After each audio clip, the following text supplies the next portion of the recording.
Voilà, bonjour à tous et bienvenue dans ce nouveau tuto dans le cadre de notre reporting. Voilà, donc qu'est-ce qu'on va voir ici? On va voir comment on intègre PayPal dans notre reporting. Alors, qu'est-ce qui s'est passé jusqu'à présent?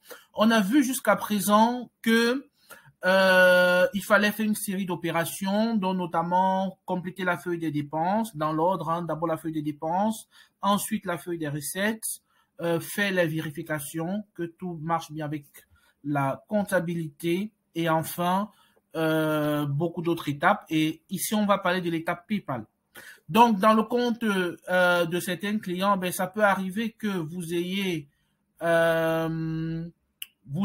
du PayPal et donc il faudra donc pouvoir faire la liaison entre ce qui s'affiche ici et le compte réel du nom de l'émetteur. Pourquoi? Parce que quand vous faites un paiement avec PayPal, ben, PayPal vient prendre l'argent dans votre compte bancaire. Mais dans la comptabilité, on a besoin de savoir exactement chez qui l'argent a été payé. Et donc, ces informations PayPal, on va les compléter ici comme des précisions. OK? En colonne F. Donc, partout où il y a PayPal, on va les compléter en colonne F. Et donc, pour le faire, j'ai besoin de prendre mon fichier PayPal.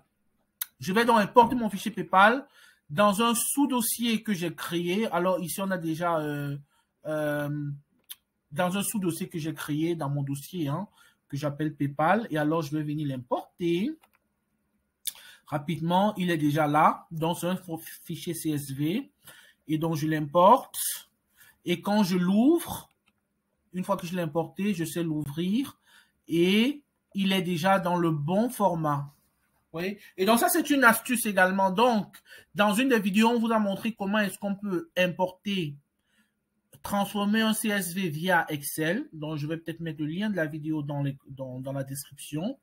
Mais vous voyez que via Google Sheet, il y a aussi moyen d'importer directement un CSV qui soit en bonne forme. Donc, ça, c'est important de garder en tête. Et dans les informations que j'ai, voilà, je sais les sélectionner, faire une copie et alors venir mettre dans une feuille PayPal que j'ai créée dans ma feuille de reporting. Je fais ça. Et alors, qu'est-ce qu'on recherche? Alors, je vais supprimer des informations qui ne sont pas utiles. Hein. Dans la date, je garde parce que j'en ai besoin.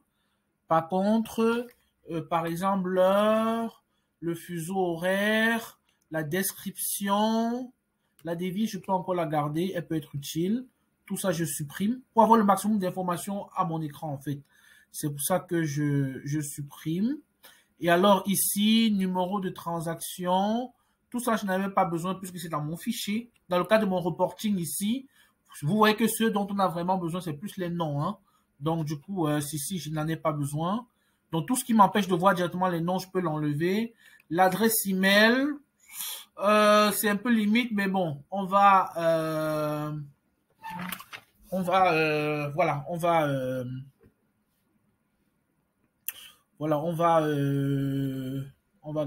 enlever. Voilà. Donc, en gros, ce qui m'intéresse, en gros, c'est vraiment, d'une part, la date, la devise, je peux encore garder, surtout les montants et le nom de la personne. C'est surtout ça. Et donc, comment est-ce que je vais compléter mon fichier des dépenses? Je vais venir dans dépenses. Donc, c'est important de vous rendre compte qu'en fait, dans PayPal aussi, il y a deux lignes. Hein. Donc, d'une part, la première ligne, le moins 32,6 par exemple, c'est PayPal qui paye à l'intermédiaire. Et ensuite, PayPal vient prendre l'argent sur notre compte bancaire. C'est pourquoi vous voyez le nom de la banque ici, qui est la banque Belfius. Ça aurait pu être une autre banque. Vous voyez? Et donc, les 32,6 ont été payés à Google, par exemple. Et donc, je vais faire la correspondance. Je viens dans mon fichier de dépenses. Je cherche partout où il y a PayPal, parce que c'est ça qui m'intéresse. Par exemple, ici, c'est le 24 du 6. Et alors, je vais regarder le 24 du 6. Je rentre dans mon fichier PayPal. Le 24 du 6, on voit que le destinataire, ah oui, c'est pas mis, c'est ici que je vais le trouver. Bon, au moins le montant, j'en ai besoin. Hein. Donc, c'est 7,99 €. Donc, vers le 24 du 6, je sais trouver... voilà. Donc, ça aussi, il faut vous dire que parfois, voilà.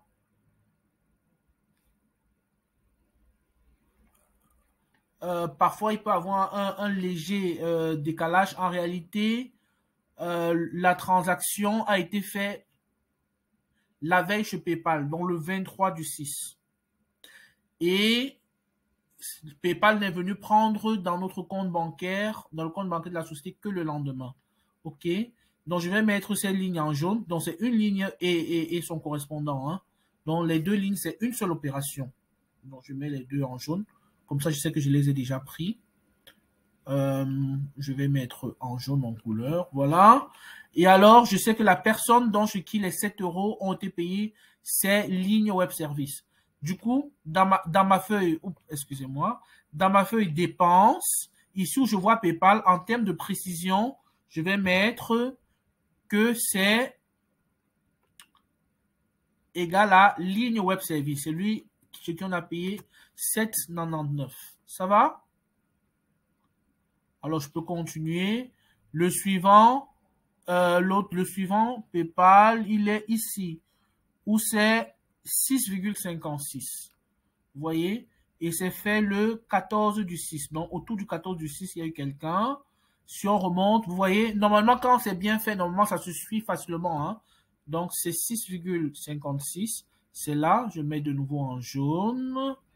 Comme ça, je ne vais pas prendre le même lien deux fois. Hein. C'est pour ça que je mets en jaune.